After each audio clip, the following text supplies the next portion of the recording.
August സിനിമാസിന്റെ ബാനറിൽ ഹനീഫ് അദേനി എന്ന നവാഗത സംവിധായകന്റെ പുതിയ ചിത്രമാണ് the great father. Mammootty, Arya, Sneha, baby Anika തുടങ്ങിയവരാണ് പ്രധാന വേഷത്തിലെത്തിയിരിക്കുന്നത്. ആ സിനിമയെക്കുറിച്ച് വർത്തമാനം പറയാനാണ് ഞാനും ഹരിയും വന്നിരിക്കുന്നത്.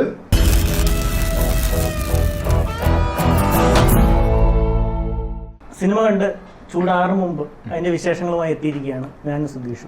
ശരിക്കും സിനിമയുടെ ഒരു പ്രൊമോഷണൽ ടീസർ ഇറങ്ങിയതും മോഷൻ പോസ്റ്റർ ഇറങ്ങിയതും ഒക്കെ സിനിമയ്ക്ക് ഉണ്ടാക്കിയ ഹൈപ്പ് വളരെ വലുതാണ്. ശരിക്കും മമ്മൂട്ടിയുടെ ഒരു സിനിമയ്ക്ക് കിട്ടാവുന്നതിൽ ഏറ്റവും വലിയൊരു റിലീസാണ് കിട്ടിയിരിക്കുന്നത്.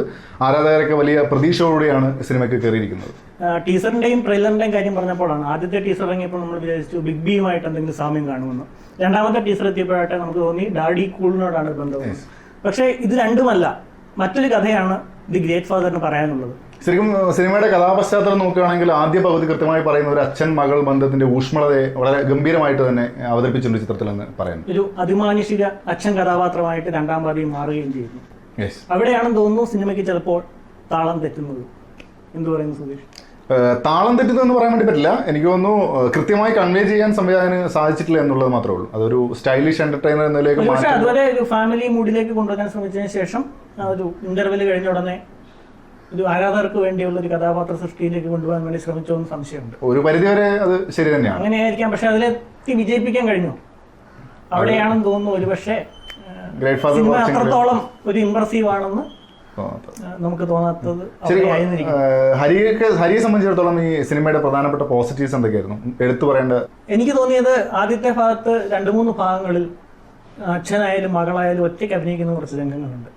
വളരെ മനോഹരമായിട്ട് മമ്മൂട്ടിയും അതുപോലെ ബേബി അനിക്കയും അത് പ്രസന്റ് ചെയ്തു എന്നുള്ളതാണ് എനിക്ക് സന്തോഷമായിട്ട് തോന്നിയത്. ഏറ്റവും സന്തോഷകരമായിട്ടുള്ള ആദ്യ പാതിയിലെ ആ സെന്റിമെന്റൽ സീനുകളിലൊക്കെ ശരിക്കും നമുക്ക് വളരെ വളരെ കംഫർട്ടായിട്ട് വളരെ നന്നായിട്ട് ചെയ്തിട്ടുണ്ട്. മമ്മൂട്ടിയുടെ ചിത്രങ്ങൾ അടുത്ത സമീപകാലത്ത് ഇറങ്ങിയ ചിത്രങ്ങൾ എടുക്കുകയാണെങ്കിൽ തീർച്ചയായും കണ്ടിരിക്കാൻ പാകത്തിനുള്ള ഒരു പടമായിട്ട് തന്നെ നമുക്ക് പഴയകാല ചിത്രങ്ങളെ മാറ്റി നിർത്തിക്കൊണ്ട് വേറിട്ട് നിൽക്കുന്ന ഒരു രീതിയിൽ തന്നെ അടുത്ത കാലത്ത് ഇറങ്ങിയെന്ന് പ്രത്യേകം എടുത്തു പറയുന്നു. രണ്ടാം പാതിയെ സംബന്ധിച്ചിടത്തോളം സുധീഷിന്റെ അഭിപ്രായം എന്താണ്? രണ്ടാം പകുതി നമ്മളെന്ന് വെച്ചാൽ ആദ്യ പകുതിയുടെ ഒരു കൃത്യമായ ചടുലത രണ്ടാം പകുതിയിൽ വന്നിട്ടില്ല. എനിക്ക് തോന്നുന്നു കുറച്ചുകൂടി ആ സിനിമയെ സ്റ്റൈലിഷ് ആക്കാൻ മാത്രമല്ല ഭയങ്കര സ്റ്റൈലിഷ് ആക്കാൻ നോക്കി. പക്ഷെ സ്റ്റൈലിഷ് ആക്കുന്നതിൽ ഫ്രെയിമും BGM ഒക്കെ വെച്ച് നോക്കുകയാണെങ്കിൽ സ്റ്റൈലിഷ് ആണ്. പക്ഷെ അത് കഥയെ ഒരു അവസാനിപ്പിക്കേണ്ട രീതിയിലേക്ക് സംവിധായകൻ ഒരു തിടുക്കം പിടിച്ചു പോകുന്നതും ഒരുപാട് പുതിയ കഥാപാത്രങ്ങൾ വരുന്നതിനിടയ്ക്ക് അവരെ ഏകോപിപ്പിക്കാനുള്ള ഒരു സ്പേസ് ഇല്ലാതെ പോയി. ശരിക്കും ആജിയുടെ ഒരു പോലീസ് സ്റ്റോറി സൈഡിൽ കൂടെ കൊണ്ടുപോയത് ഗുണം ചെയ്തോ അതോ എത്രത്തോളം ചിത്രത്തിന്? ശരിക്കും അങ്ങനെ ഒരു കഥ വേണ്ടത് തന്നെയാണ്. നമ്മളെ എക്സിസ്റ്റിംഗ് സിസ്റ്റത്തെ എങ്ങനെ നമ്മുടെ നിയമ സംവിധാനം എങ്ങനെ മൂവ് ചെയ്യുന്നു കാണിക്കണം. പക്ഷെ അതൊരു കൃത്യമായ രീതിയിൽ കൂട്ടി യോജിപ്പിക്കപ്പെട്ടില്ല. രണ്ട് ത്രെഡും ഒരുപോലെ പോകുന്നില്ല. ചില സമയത്ത് നമ്മൾ പ്രത്യേകിച്ച് ഒരു സംഭവിച്ചാൽ ചില കഥകളിൽ ഈ ടൈം നമുക്ക് ശരിക്കും മനസ്സിലാവുന്നില്ല.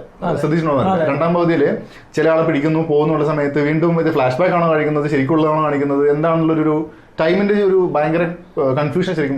വിജയൻ ഒരു വില്ലൻ കഥാപാത്രമായിട്ട് കൊണ്ടുവരുന്നു. എന്തിനാണെന്ന് നമുക്ക് പെട്ടെന്ന് ഒരുപക്ഷെ കൺഫ്യൂഷൻ ജനിപ്പിക്കാൻ വേണ്ടി മാത്രം, ഇയാളാണോ അയാളെന്നൊരു സംശയം ഉണ്ടാക്കാൻ വേണ്ടി മാത്രം കൊണ്ടുവരുന്ന ചില കഥാപാത്രങ്ങൾ, ചില ഡൈവേർഷനുകൾ, അതൊക്കെ എത്രത്തോളം ചിത്രത്തെ സഹായിച്ചു എന്നുള്ളത് നമുക്ക് ചിന്തിക്കേണ്ട കാര്യമാണ്. ക്ലൈമാക്സിനെ എത്തുകയാണെങ്കിൽ എന്തൊക്കെയായിരിക്കും? ക്ലൈമാക്സ് അത് പൂർണ്ണമായി തൃപ്തി ആയിരുന്നു എന്ന് ചോദിച്ചാൽ പൂർണ്ണമായ തൃപ്തിയൊന്നുമില്ല. പക്ഷേ അതിനേക്കാളും നല്ല രീതിയിൽ എക്സിക്യൂട്ട് ചെയ്യാമായിരുന്നു അതേ ത്രെഡിൽ തന്നെ. എനിക്കൊന്നൊരു പെട്ടെന്നൊരു ക്ലൈമാക്സിന് എടുത്ത് മുമ്പിൽ വെച്ചൊരു ഫീൽ ഉണ്ടായി. എനിക്ക് തോന്നുന്നു ആ സിനിമയെ സംബന്ധിച്ചുള്ള എനിക്ക് ആകെ മോശമായിട്ട് സമയം അത്രയും പതുക്കെ കൊണ്ടുവന്നിട്ട് പെട്ടെന്ന് തീർക്കാൻ വേണ്ടിയിട്ടുള്ള. പിന്നെ ഒരു സംഭവിച്ചാൽ സിനിമയുടെ മൊത്തം ഒരേ പേസിലാണ്. എനിക്ക് ശരിക്കും പറഞ്ഞാൽ ഒരു ഫാമിലി എടുത്തു കഴിഞ്ഞാലും ആ ത്രില്ലർ മൂഡിൽ എടുത്താലും ഒരേ പേസിലാണ് പോകുന്നത് തോന്നിയിട്ടുണ്ട്. അധികം വളരെ ഫാസ്റ്റ് ആവാതെ വലിയ ബഹളങ്ങളില്ലാതെ എനിക്ക് തോന്നുന്നു ബഹളങ്ങൾ ഭയങ്കര കുറവാണ്. ശരിക്കും ബഹളങ്ങൾ വളരെ കുറവാണ്. നമ്മൾ സാധാരണ കാതലിപ്പിക്കുന്ന ഇതുകൊണ്ടൊന്നുമില്ല. എനിക്കൊന്നും പശ്ചാത്തല ത്രില്ലർ സിനിമ എന്നുള്ള വിശേഷണം തീർച്ചയായിട്ടും നൽകാവുന്ന ചിത്രമായിട്ട് പരിചയപ്പെടുത്താൻ വേണ്ടിയിട്ട് ഒരു പരിധി മാത്രമല്ല ഈ ഫ്രെയിംസ് ഒക്കെ ഭയങ്കര നല്ല രസമായിട്ട് ചെയ്യുന്നു. എനിക്ക് തോന്നുന്നു കൃത്യമായ രീതിയിൽ നമുക്ക് കണ്ണെടുക്കാൻ തോന്നാത്ത വിധത്തിൽ, എസ്പെഷ്യലി സെക്കൻഡ് ഹാഫിൽ കഥ അത്ര പ്രോമിസിംഗ് ആയിട്ട് വരുന്നില്ലെങ്കിൽ കൂടി ഫ്രെയിംസ് ഒക്കെ അവർ ഷൂട്ട് ചെയ്ത രീതിയും ഒരു സ്റ്റൈലിഷ് എന്റർടൈനർ എന്ന് പൂർണ്ണമായിട്ട് വിശേഷിപ്പിക്കാൻ വേണ്ടി ഇതിൽ മാറിയിട്ടുണ്ട് സിനിമ ഒരു പരിധി വരെ. ഇപ്പോഴും മനസ്സിൽ തങ്ങി നിൽക്കുന്ന ഒരു വിഷ്വലാണ് ഒരു പകൽ തുടങ്ങുമ്പോൾ മേളിൽ നിന്നുള്ളൊരു ദൃശ്യം. അതൊരു ഡേയിലേക്ക് എത്തിച്ചേരുന്നവരെയുള്ളൊരു അതൊരു ആ രീതിയിൽ അധികം കണ്ടിട്ടുള്ള മലയാള സിനിമയിൽ അധികം കണ്ടിട്ടില്ലാത്തതാണെന്ന് തോന്നുന്നു. ശരിക്കും സംവിധായകൻ പ്രതീക്ഷ നൽകുന്നുണ്ടോ? ഒരു പുതിയ സംവിധായകനാണ്. തീർച്ചയായിട്ടും എനിക്ക് തോന്നിയത് ഇതിൽ നിന്നുള്ള പാഠങ്ങൾ ഉൾക്കൊണ്ട് നല്ല സിനിമകളുമായിട്ട് വേറെ കാര്യം വെച്ചാൽ മമ്മൂട്ടി മുമ്പൊരു ഇന്റർവ്യൂവിൽ ഞാൻ കേട്ടില്ലാണ്. മമ്മൂട്ടി പറഞ്ഞ വെച്ചാൽ ഒരാള് കഥയും തിരക്കഥയും വന്നാൽ ഞാൻ അദ്ദേഹത്തിനോട് തന്നെ സംവിധാനം ചെയ്യാൻ പറയാറുണ്ട്. അദ്ദേഹം അതിനുള്ള പോസിറ്റീവായിട്ട് പറഞ്ഞു വെച്ചാൽ നമ്മളിപ്പോൾ ഒരാൾ tന്നെയാണ് ചെയ്യുന്നതെങ്കിൽ അയാൾ ആ കഥയെ കൺസീവ് ചെയ്തെടുത്തോളം വേറെ ആളും ചെയ്തിട്ടുണ്ടാവില്ല. അപ്പോൾ അയാൾക്ക് മാക്സിമം ചെയ്യാൻ പറ്റുന്ന പറഞ്ഞു. പക്ഷെ എനിക്ക് തോന്നുന്നു ഒരാൾ തന്നെ മൂന്നും ചെയ്യുമ്പോൾ ഉള്ള ചെറിയ പ്രശ്നങ്ങളെ മാറ്റാം. ഒരു നവാഗതനാവുന്ന സ്ഥിതിക്ക് ഉണ്ടെങ്കിൽ കുറച്ചുകൂടി മാറ്റാം. തിരക്കഥയ്ക്കെങ്കിലും വേറെ സപ്പോർട്ട് ചെയ്യാനും ഉണ്ടായിരുന്നെങ്കിൽ ഈ സിനിമ വേറെ കുറച്ചുകൂടി ലെവൽ മാറിയാണ്. കാരണം ഒരു മൊത്തത്തിൽ കഥയല്ല, ആ സിനിമയുടെ ഒരു മേക്കിംഗ് ആനുകാലിക പ്രാധാന്യമുള്ള ഒരു വിഷയം, അത് ഒരു എന്റർടൈൻമെന്റ് മോഡിലുള്ള ഒരു സിനിമയായിട്ട് അവതരിപ്പിക്കാനുള്ള വെല്ലുവിളികളുണ്ട്. അത് കടക്കാൻ വേണ്ടിയിട്ട്, പക്ഷെ ആ വെല്ലുവിളികളെ നേരിടാൻ വേണ്ടിയിട്ട് ഒരാളുടെ കൂടെ സപ്പോർട്ട് ഉണ്ടെങ്കിൽ ചിലപ്പോൾ കൂടുതൽ ഒന്നാവും തോന്നുന്നു. അത് ഈ ആനുകാലിക പ്രസക്തി പറഞ്ഞപ്പോൾ ഈ ഒരു ത്രെഡിന്റെ ഒരു ബേസിൽ കുറച്ച് സിനിമകൾ വന്നിട്ടുണ്ട്. ഇവൻ മോഹൻലാലിന്റെ ആയാലും ഒക്കെ വന്നിട്ടുണ്ട്. എനിക്ക് തോന്നുന്നു അതിനൊക്കെ കവച്ചു വെക്കാനുള്ള രീതി ഒരു മേക്കിംഗ് എബിലിറ്റി ഈ സിനിമയ്ക്ക് ഉണ്ടായിട്ടുണ്ടാവും. പിന്നെ ഉള്ളത് പാട്ട്, പശ്ചാത്തല സംഗീതം എന്നുള്ള പശ്ചാത്തല സംഗീതം എനിക്ക് തോന്നിയത് വളരെ ശബ്ദമാനമായി പോയി. ചില ആക്ഷൻ രംഗങ്ങളിലൊക്കെ ഒരുപക്ഷെ സ്ലോ മോഷന്റെ കൂടുതലായിട്ടുള്ള എഫക്റ്റിന്റെ ഉപയോഗം പക്ഷെ എനിക്ക് ഗംഭീരമായിട്ടാണ് തോന്നിയത് പശ്ചാത്തല സംഗീതം. ബഹളങ്ങൾ എനിക്ക് അധികം തോന്നിയില്ല. അങ്ങനെയാണ് തോന്നിയത്. കുറച്ചുകൂടെ ഒരു ഒതുക്കത്തോടെ ചെയ്തിരുന്നെങ്കിൽ എനിക്ക് തോന്നുന്നു കുറച്ചുകൂടി ഇമ്പാക്ട് ഉണ്ടാക്കാൻ വേണ്ടിയിട്ട് അവയ്ക്ക് സാധിക്കുമായിരുന്നു എന്നാണ് എൻ്റെ ഒരു വിശ്വാസം. ഗാനങ്ങൾ എനിക്ക് അത്ര പ്രോമിസിംഗ് തോന്നില്ല. പക്ഷേ ഇടയ്ക്ക് ഗാനങ്ങൾ ഇടയ്ക്ക് 2 ഉപയോഗിച്ചിട്ടുള്ള ഒരു കുട്ടികളുടെ ഒരു സന്തോഷത്തെ ഉറപ്പ് കാണിക്കുന്ന ഒരു പാട്ടുണ്ട്. അതൊരു പക്ഷേ കുട്ടികൾക്ക് ഇഷ്ടപ്പെടുമായിരിക്കും. രണ്ടാമത്തെ ഇടയ്ക്ക് മാത്രമേ വരുന്നുള്ളൂ.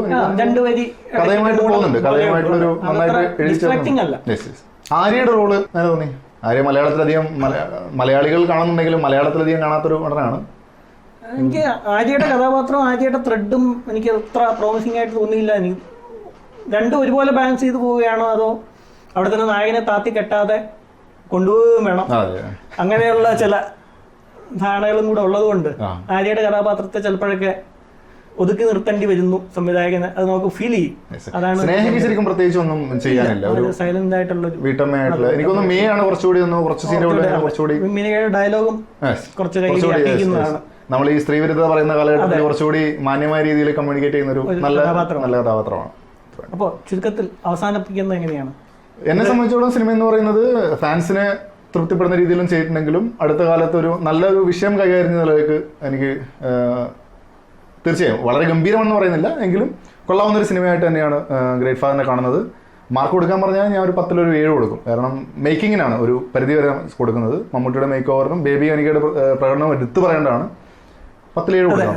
കുട്ടികളുടെ ഒരു നമ്മുടെ സിനിമകളിൽ വരുന്ന കുട്ടികളുടെ അഭിനയം എടുത്തു കഴിഞ്ഞാൽ വളരെ നന്നായിട്ട് തന്നെ ചെയ്തൊരു കഥാപാത്രമാണ് ബേബി അനികയുടെ ഈ ചിത്രത്തിലെ കഥാപാത്രം. എനിക്ക് പക്ഷേ മറ്റു ചില വിയോജിപ്പുകളും കൂടെ ഉള്ളതുകൊണ്ട് എനിക്ക് തോന്നുന്നു ഒരു വിനോദമൂല്യം കൂടെ കണക്കിലെടുത്തൊരു 5.5 ആണ് എനിക്ക് മനസ്സിൽ തോന്നുന്നൊരു മാർക്ക്. എന്തായാലും എനിക്ക് തോന്നുന്നു കളക്ഷൻ റെക്കോർഡുകൾ ഭേദിക്കുമോ എന്നൊന്നും പറയാൻ പറ്റില്ല. എങ്കിലും മമ്മൂട്ടിക്ക് ഇതുവരെ ഉണ്ടായ കളക്ഷനുകൾ ഏറ്റവും മികച്ചത് ഗ്രേറ്റ് ഫാദർ. അടുത്തിറങ്ങിയ മമ്മൂട്ടി ചിത്രങ്ങളിൽ കുടുംബ പ്രേക്ഷകർക്കും കൂടെ തൃപ്തി നൽകുന്ന രീതിയിൽ തിയേറ്ററിൽ പോയി കണ്ടിരിക്കാൻ പറ്റുന്നു, ഒരിക്കലെങ്കിലും കാണാവുന്ന ഒരു ചിത്രമായിട്ട് തന്നെ നമുക്ക് തന്നെ ഇത് ഗ്രേറ്റ് ഫാദറിനെ അടയാളപ്പെടുത്താവുന്ന. മാത്രമല്ല ഗ്രേറ്റ് ഫാദർ പക്ഷെ അതിൽ ഏറ്റവും ഒരു ക്ലീഷേ ആയിട്ട് വീണ്ടും വന്നൊരു കാര്യം, ഇത് പറഞ്ഞ ശേഷം പറയുന്നതുകൊണ്ടല്ല,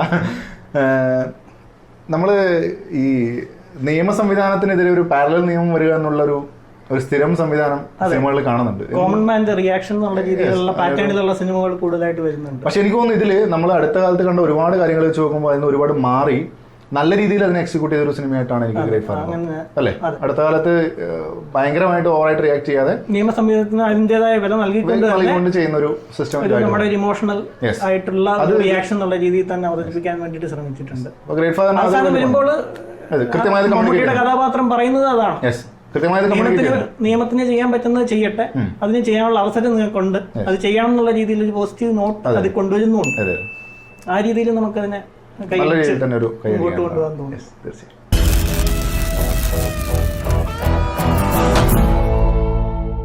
ഒരു സിനിമയെ കുറിച്ചുള്ള ഒരാളുടെ മാത്രം കാഴ്ചപ്പാടല്ല, രണ്ടുപേരുടെയും അഭിപ്രായങ്ങൾ, അത് നല്ലതാവട്ടെ മോശമാവട്ടെ, രണ്ടും കൂടി ഒരുമിപ്പിച്ചൊരു വേദിയിലേക്ക് കൊണ്ടുവരികയാണ് മൂവി ഡിബേറ്റിലൂടെ മൺസൂൺ മീഡിയ ഉദ്ദേശിക്കുന്നത്.